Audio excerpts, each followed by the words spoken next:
Ever feel like whenever you detach, they finally come back? And when you lean in and feel comfortable, this is where they vanish. That's not chemistry. That's a trauma response disguised as love. In this video, I'm going to share with you how to stop this pattern forever and for good. I'm going to share with you the power of secure interrupts should you want to create a secure relationship without chasing, without forcing, without breadcrumbs, finally getting clarity, because at the end of the day, you deserve the right relationship, a secure relationship, and this is what we'll discuss today in this video. So here is the cycle, and if you look at the number of people watching this video, you are not the only one experiencing this. It has nothing to do with what you've done or said. It is a classic anxious avoidant dynamic. A dynamic where anytime you crave closeness, you try to lean in to connect, they pull away. And then as soon as you disappear, go no contact, leave them some space, they reappear. And the video, as I said, is to really help you stop this spiral for good. Not just once, for good forever. Because as soon as you understand what you need to do, this will change for the rest of your life. So, as always, I'm making these videos because I believe in the power of growth from a point of insight. When you understand how you function, then you can implement the right set of actions and interventions. What fuels the pattern is when you reach for safety, they reach for space. So for you, safety is connection, is closeness, is intimacy. And there's nothing wrong with that, by the way. For them, safety is space, is being self-reliant, is this idea that I don't feel you depend too much on me and I don't depend too much on you. And you see the problem here is that we are fueling or pressuring the other away from our needs. This is where anxious avoidant dynamic, if they're not healed, if they don't understand this dynamic, they can never function properly because you will always end up activating or deactivating your partner, right? So you're watching the video, you're the one who would be implementing the right set of action to break this cycle. So why are you hooked by these patterns? Because if you think about it for a second, you shouldn't be hooked by people who can't meet your emotional needs or disappearing whenever you lean in. The reason is because of anxiety and how we perceive and associate love or passion to this element of anxiety.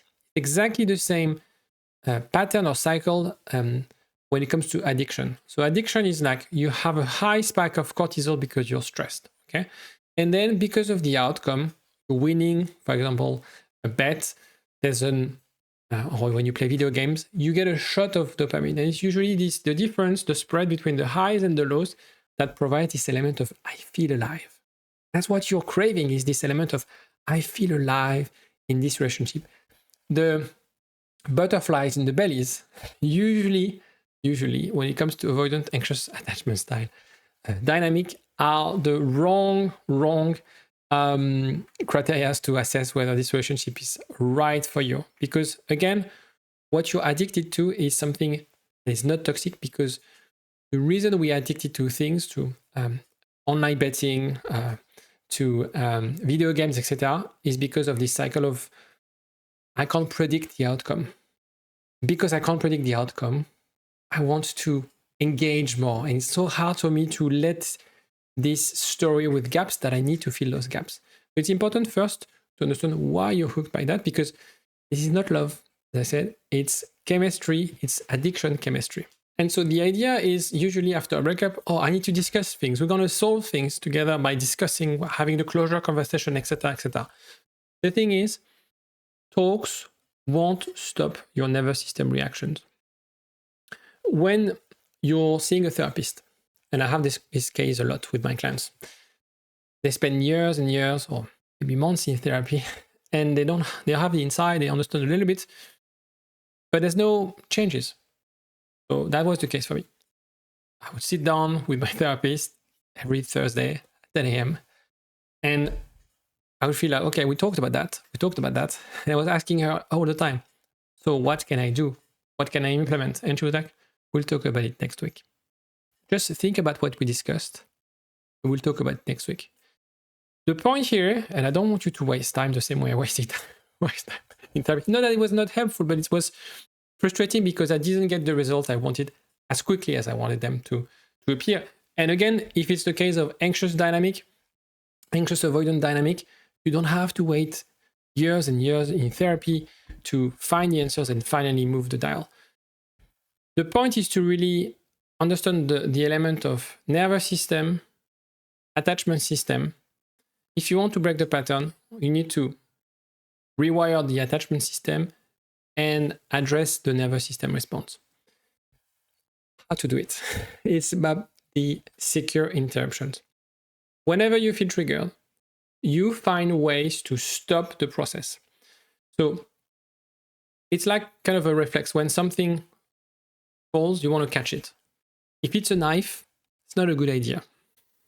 So the point is to find ways, and whether it's breathing, it's about movement, it's anchoring, it's about, okay, I'm about to act unconsciously with my system 1 brain, the primitive part of my brain. I need this to stop in order for me to change the response. So you do it by regulating the body, regulating your nervous system, and then cognitively replacing the outcome. So you need to be self-aware about the triggers, your response usually that you have whenever you're triggered, and then when it happens in a timely manner, you pause the system because you have developed this ability to pause and regulate, and then you choose your response. Will you be able to do it right away? No. It's a workout. So when I work with my clients, they get it. Intellectually, you get it, but it's all about practice. And so maybe at the first week, you'll just do it 10% of the time, and that's enough. And the week after, 15%, and then the following week will be 30%. The point is the more you do it, the better you'll get at it, and it will become a new habit. If it's a habit, you don't have to think about it.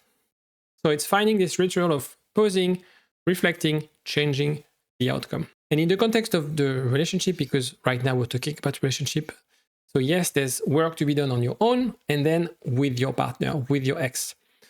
My approach is to always mirror, is always to follow their pace.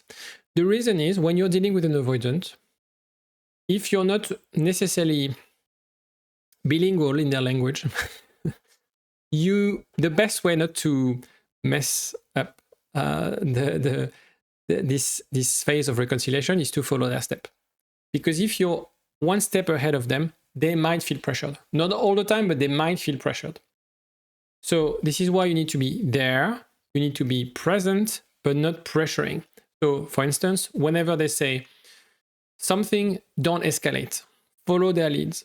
Whenever they're offering something, just say yes. You don't add another thing. Of course, you want more than what they give you in the first place. That's normal.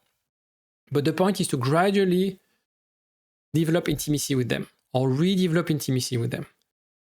When you have this ability to feel safe and calm in this relationship, this will attract them. They will feel safer and they will start to open up. And every time you see them, this is always what's happening with my clients. If you reconnect, if you meet regularly and you follow their pace at some stage, and not, when I say at some stage, not in 2 years, at some stage, then they will start opening up. Then they will start to be more accountable, right? And to be in that position of we can solve it together. Every single time, that's what happens. And this is why you need to shift from the words, the things that they say, to their actions, okay? Very often people, they have a hard time grieving the potential. They tell me, oh, Alexi, we're in love, there's so much potential, I see we could be happy, etc. Okay, fair enough. Let's test this assumption. Because if it's only hypothetical, I don't care, right? Because you're not dating the potential. You're dating this person who's showing up right now, right? So if they're telling you, I'm going to change, etc., I don't care. I don't care. Now, we need to see the pattern. We need to see the action. We need to see them implementing a new dynamic. The same way you are also taking action. So, for example, some people think they can bypass the phase of reflection and self-work and think, oh, I'm going to change, or I have changed. They say that to the ex, oh, I get it. They won't believe you. They don't care. Unfortunately, maybe you don't want to hear this, but they don't care.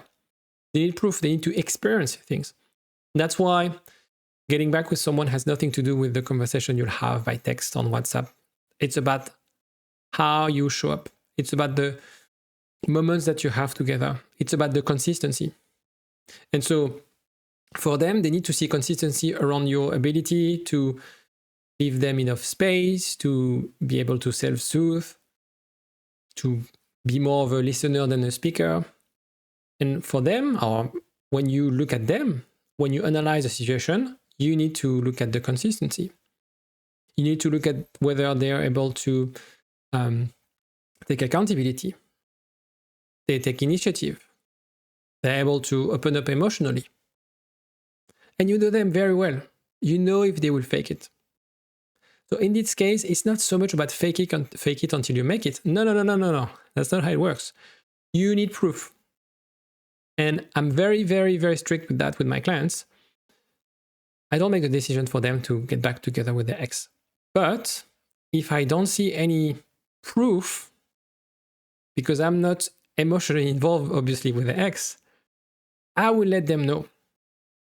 And I'd rather them being strict, having strong boundaries, being clear what they get, then living again in the potential, and eventually being heartbroken 6 months after we work together. So you need to reframe the whole dynamic. If you have an anxious attachment style, space isn't rejection, right? The fact that things are not moving as fast as you want to be is not loss, right? It's really about how you can create a sense of calmness within yourself. It's about reclaiming a form of agency.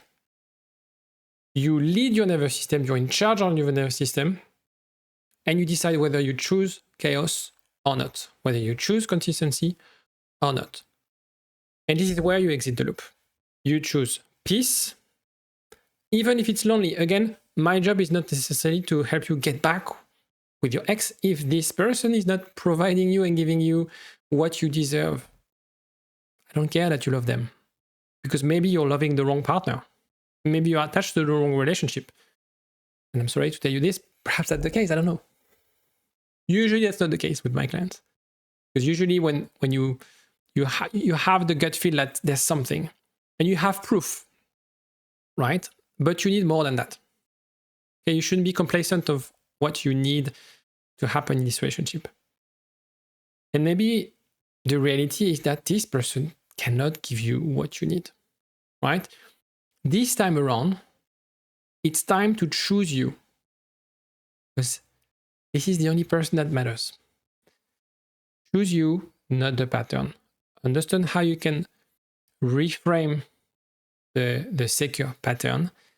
And if you want to have a chat with me, discuss your situation, see how I can help, see if there's anything you want to discuss about your situation, because I know your situation is unique, have a look in the description. There's a link to book an assessment call with me. If you have any questions on that, if you feel that was helpful, let me know in the comment section. You can also subscribe and like this video to support my work. I'll see you next time. Take care.